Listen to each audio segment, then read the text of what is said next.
நான் பைத்தியக்காரனா? Praise the Lord. தாவீது தன் முகத்தோற்றத்தை மாற்றிக்கொண்டு வாயிற் கதவுகளில் கிறுக்கிக் கொண்டு அவர்கள் முன்னிலையில் ஒரு பைத்தியக்காரன் போல் நடித்தார். 1 சாமுவேல் 21:13.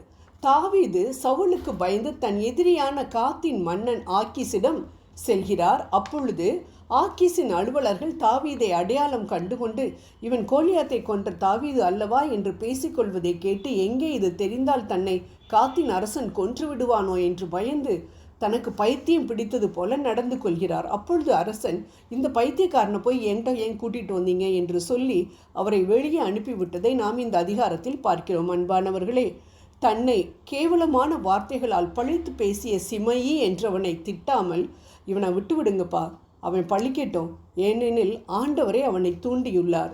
2 சாமுவேல் 17:11 என்ற நல்ல குணம் கொண்ட தாவீது ஏன் பைத்தியக்காரனாக நடக்க வேண்டும்? நன்றாக யோசித்து பார்ப்போம். நாம் நல்ல பதவியில் மிகுந்த அதிகாரத்துடன் இருக்கிறோம் என்று வைத்துக்கொள்வோம்.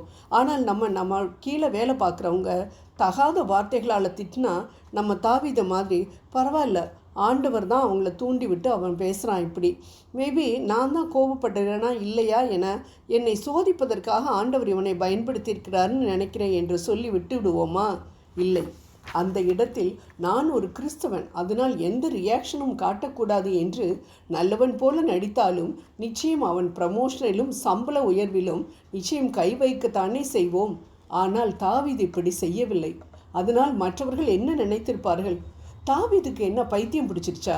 இந்த சிமையை சவுலின் கூட்டாளி, தன்னை கொல்ல தேடுகின்றவனின் கூட்டாளியை நாங்கள் கொன்று விடுகிறோம், நீங்கள் பேசாமல் இருங்க ராஜாவே என்று சொன்னாலும் கேட்க மாட்டேன் என்கிறாரே என்று அவரை ஒரு பைத்தியக்காரனாகவே நினைத்திருக்கலாம். ஆண்டவர் மேல் பைத்தியமாக இருந்த அவர் உண்மையாகவே ஆக்கீசு அரசனின் முன் பைத்தியக்காரனாக நடந்து அவர்களிடமிருந்து தப்பித்தார். இந்த ஞானம் எங்கிருந்து வந்தது? நிச்சயம் நம் ஆண்டவரிடமிருந்து தான். அவர்தான் இந்த எண்ணத்தை தாவீதிற்கு கொடுத்திருக்க வேண்டும். நம் வாழ்க்கையிலும் அன்பானவர்களே, அநேக முறை ஆண்டவரின் மேல் நம்பிக்கை வைத்து மற்றவர்கள் முன், குறிப்பாக நம் பகைவர்களின் முன் நாம் தாழ்ந்து போகும் பொழுது உலகம் நம்மை பார்த்து பேசலாம். ஏங்க உங்கள் குடும்பத்துக்கு இவ்வளோ துரோகம் பண்ணிகிட்டு இருக்காங்க, தாங்க முடியாத துன்பத்தை கொடுத்துக்கிட்டு இருக்காங்க, நீங்கள் பாட்டுக்கு பேசாமல் இருக்கீங்க, உங்கள் நியாயத்தை கூட எடுத்து சொல்லாமல் ஏங்க இப்படி ஜட மாதிரி இருக்கீங்க? ஆண்டவர் பார்த்து கொள்வார், ஆண்டவர் பார்த்து கொள்வார்னு சொல்கிறீங்களே, எங்கே உங்கள் ஆண்டவர்? எங்கே அவர் பார்க்குறாரு? நீங்களாம் உண்மையிலே பைத்தியக்காரங்க தாங்க என்று நம்மை கேவலமாக நினைக்கலாம். கவலைப்படாதீர்கள்.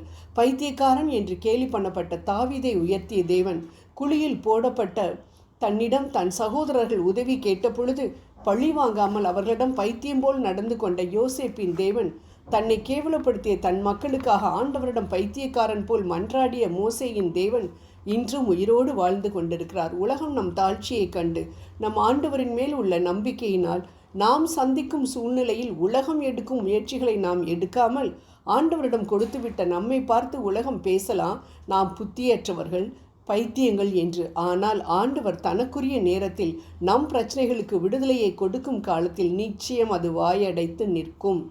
இறந்து 4 நாட்களாகி நாற்றம் எடுத்து கொண்டிருந்த லாசருவை வெளியே வா என்று இயேசு சொன்ன பொழுது யோவான் 11:43 அவரை பைத்தியக்காரன் என்று சொல்லி கேலி பண்ணியிருந்திருக்கலாம். ஆனால் லாசரு உயிரோடு வந்த பொழுது எவ்வளவு மகிமை இயேசுவுக்கு!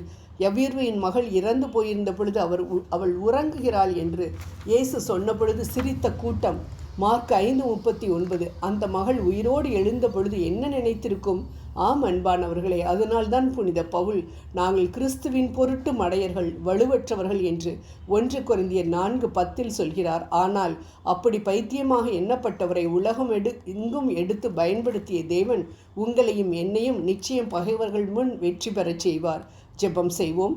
உன் பலவீனத்தில் என் பலன் பூரணமாய் விளங்கும் என்று சொன்ன எங்கள் அன்பு தெய்வமே, உலகத்திற்கு முன்பாக எங்களது தாழ்ச்சி அறிவின்மையாக பலவீனமாக காணப்பட்டாலும் உமது பலத்தால் அது சீக்கிரமாய் மகிமையாய் விளங்கப் போவதற்காக நன்றி. ஆமேன்.